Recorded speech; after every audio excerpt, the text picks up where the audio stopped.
Hello दोस्तों, आज हम आपको एक बहुत ही डरावनी स्टोरी सुनाने वाले हैं। यह स्टोरी बहुत ही डरावनी है, तो आप लोग जरूर इसे सुने। तो चलिए वीडियो स्टार्ट करते हैं।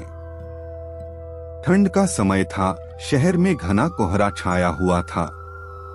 मेरे नाना एक बड़े अधिकारी थे। रोज की तरह उस दिन जब मेरे नाना अपना काम खत्म कर दफ्तर से घर की ओर जाने लगे, तो रास्ते में पड़ने वाले बाजार से वह कुछ सामान लेने के लिए रुके। उनके बाकी साथी आगे चले गए और वो पीछे छूट गए।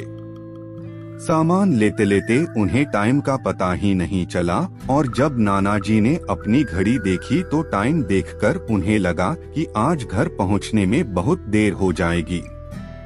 उन्होंने सोचा जंगल के रास्ते अगर जाऊं तो जल्दी पहुंच जाऊंगा, इसीलिए उन्होंने जंगल की ओर गाड़ी घुमा ली। काफी अंधेरा हो गया था। नाना जी तेज गति के साथ गाड़ी चला रहे थे, लेकिन उनकी गाड़ी के एक आगे एक औरत आ गई।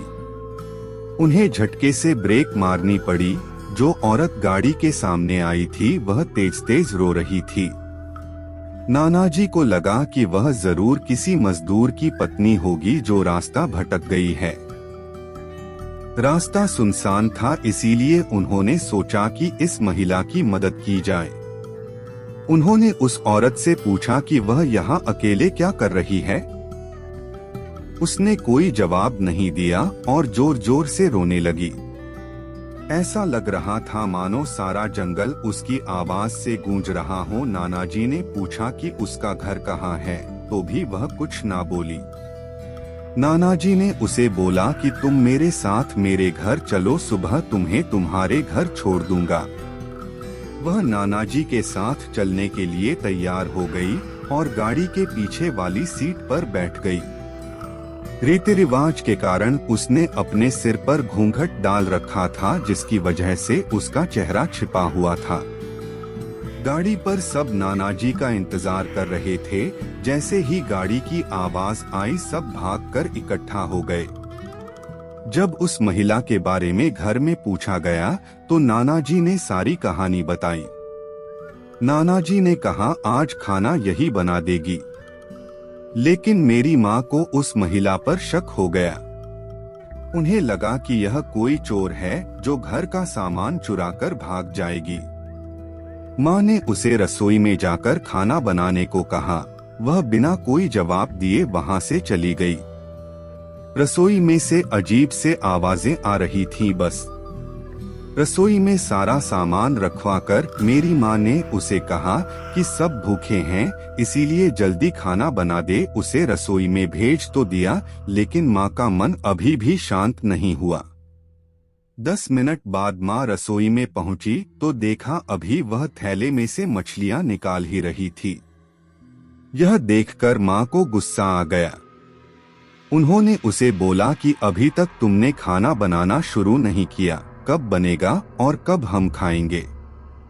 उस महिला का चेहरा अभी भी ढका हुआ था, इसीलिए किसी ने उसका चेहरा नहीं देखा था। माँ उसका चेहरा देखने की कोशिश करती रही, लेकिन उन्हें उसकी झलक भी दिखाई नहीं दी। माँ ने कहा, कोई जरूरत हो तो बुला लेना, लेकिन फिर भी वह कुछ नहीं बोली। उन्हें लगा कि शायद अनजान लोगों से डर रही होगी। माँ रसोई से चली गई, लेकिन जब 10 मिनट बाद वह फिर वापस आई तो रसोई का दृश्य देखकर माँ डर गई। उनके पैर जैसे वहीं जम गए। उनके गले की आवाज नहीं निकल रही थी। उन्होंने देखा वह औरत रसोई के स्लेब पर बैठकर कच्ची मछलियां खा रही है। सारी रसोई में हड्डियां और मांस के टुकड़े बिखरे पड़े हैं। उसके सिर का घूंघट भी उतरा हुआ था। उसका चेहरा बेहद खौफनाक था। बाल बहुत बड़े और नाखून एकदम काले। वह मछलियां खाने में मगन थी, इसीलिए उसका ध्यान माँ पर नहीं गया। माँ भी चिल्लाई नहीं कि कहीं वह और ज्यादा खतरनाक न हो जाए। माँ ने एक थाल उठाया और वह चूल्हे में से जलता हुआ कोयला उठाकर उसकी तरफ दौड़ी। उसे आज भी वह औरत दिखाई देती है। कोयला उस चुड़ैल पर फेंक दिया। आग की जलन की वजह से वह डायन तेज तेज आवाजें निकालने लगी। उसकी आवाज सुनकर सारा घर इकट्ठा हो गया। उसे आग दिखाकर घर से बाहर निकाला गया। उसकी आवाज इतनी तेज थी कि आसपास के लोगों का भी बाहर जमावड़ा लग गया। वह डायन लोगों की भीड़ को हटाते हुए जंगल की तरफ दौड़ी। सारे लोग डर के मारे कांप रहे थे और मेरी माँ की हिम्मत की दाद भी दे रहे थे कि अगर उन्होंने सही समय पर कोयले से उस डायन को भगाया नहीं होता तो ना जाने क्या हो जाता। यह वीडियो आपको अच्छा लगा तो मेरे इस चैनल को सब्सक्राइब करके बेल आइकन को दबाना ना भूले ताकि आपको हर वीडियो की नोटिफिकेशन पहले पहुँचे।